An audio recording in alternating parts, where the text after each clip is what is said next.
So today, the Department of Justice fired several career lawyers who worked on special counsel Jack Smith's criminal investigations into Donald Trump's handling of classified information and his efforts to overturn the 2020 election. And that is just the latest action Trump and his administration have taken to bend the DOJ toward a warped new mission to punish their perceived enemies and rewrite the history of January 6th. Now, just a week ago, with the stroke of a pen, Trump virtually erased 4 years of courageous work by career prosecutors to hold the perpetrators of that day accountable by freeing all of them, remember. But what you may have missed is who Trump named as the interim U.S. attorney for Washington, D.C. The position, by the way, that oversees cases brought in the Capitol attack investigation. The person now in that role is this guy. You can see him on the screen. His name is Ed Martin, and he is a 2020 election denier who's long been an advocate for the January 6th defendants. Now, as a prominent member of the Stop the Steal movement, he actually turned out for Trump on January 6th and tweeted about it in real time. In fact, he compared the events of that day to Mardi Gras, even after the mob had violently breached the Capitol. Well, this morning, Martin successfully led the charge in reversing a federal judge's travel restrictions on Oath Keeper Stuart Rhodes and others who were temporarily barred from entering D.C. and the Capitol. And just this afternoon, we learned he has launched a special project to review the Justice Department's January 6 cases. Today, Martin asked all employees to pass along all files, documents, notes, emails, and other information related to an obstruction of justice charge, which was the subject of a Supreme Court ruling in June. As NBC News reports, now that the Capitol siege section has been disbanded, some officials see Martin's special project as a sign that he's targeting some of the leadership of the unit that remains. Joining me now is Ashley Akers. She is a former Justice Department prosecutor who resigned on Friday. She was one of the many prosecutors who worked on the January 6th cases. Thank you so much for joining me. I'm sure it has been an absolute whirlwind for you, and you've been speaking so passionately about this and helping people understand. So it's been a week. As I just noted, several officials who worked on Jack Smith's team were fired today. A number of senior officials were reassigned in attempts to get them to resign, it sounds like. A review was announced of those who investigated January 6th. I mean, you worked at DOJ as of a couple of days ago. What is this going to do to the department?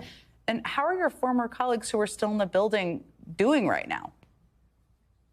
Thanks, Jen. I think it's important to note from the forefront that the prosecutors, the career prosecutors who were fired today are some of the most intelligent, passionate, and well thought of attorneys in the country. It's a huge loss to the American people that they were let go. I think that the message that this sends to the country is twofold. First, it shows that politics above all. That's what this Department of Justice is about. It's not about the rule of law. It's not about prosecutors adhering to their duties to prosecute based on the facts, the evidence, or law. The message it's sending is adhere to the president and the will of the president, or you'll be fired. And second, it shows a lack of independence of the Department of Justice, which is incredibly scary. I think that these career government officials are very brave, and I think that the American people should look forward to challenges to the firing of these people today. The career officials are the heart and soul of government in every department. They serve through Democrats and Republicans, and that's so important to reiterate and remind people of. Let me ask you, we're all trying to make sense of what this announcement of this new review is going to be and what it's about. You were part of the team that tirelessly prosecuted these insurrectionists. Are you worried about being targeted for your work on prosecuting those cases? Jen, no, maybe I should be, but I know the work that the team did. I know how admirable and meticulous and thorough the team was. I know that we carried out our obligations and our duties to adhere to the rule of law. And so while I think that this mission, this sort of wild goose chase, is one intended to suggest there was something nefarious, I would point out that the charging decisions using this obstruction statute, 1512C2, was not only supported by grand juries, defendants who pled guilty, courts. Over 20 courts in the District of Columbia upheld this charging decision. The District of Columbia Circuit Court upheld it.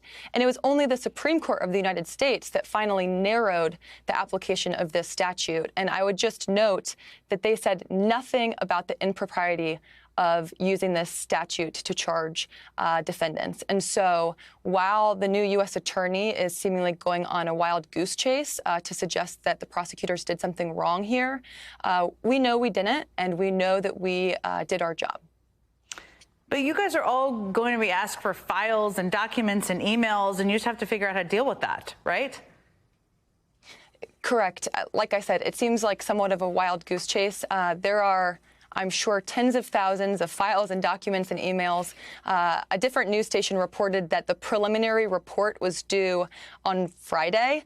And so I look forward to hearing about that, but I just can't imagine any meaningful work could actually be done given the scope of this investigation. Let me ask you about this guy, Ed Martin. I just talked about him in the introduction here, who is now the acting U.S. attorney in Washington, D.C. It seems to me a little bit like it's the arsonist in charge of the fire department. There may be better analogies, but you spent so much time working on these cases. How do you see this?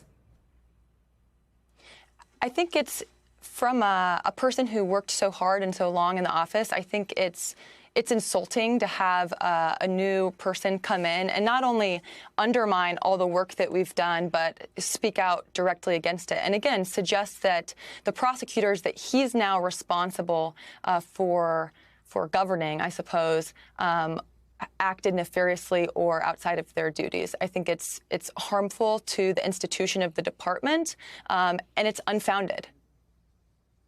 Ashley Akers, thank you for all of your work. I'm sure you have been exhausted from leaving on Friday, and then you're answering all of our questions. So I thank you for being here. Thank you for all of the work you did over the last couple of years. Thanks for joining me tonight, too. Coming up, and thank you. And an FBI whistleblower is now sounding the alarm about Kash Patel, a big alarm ahead of his confirmation hearing this week. I'm going to break down all of the details for you after a very quick break.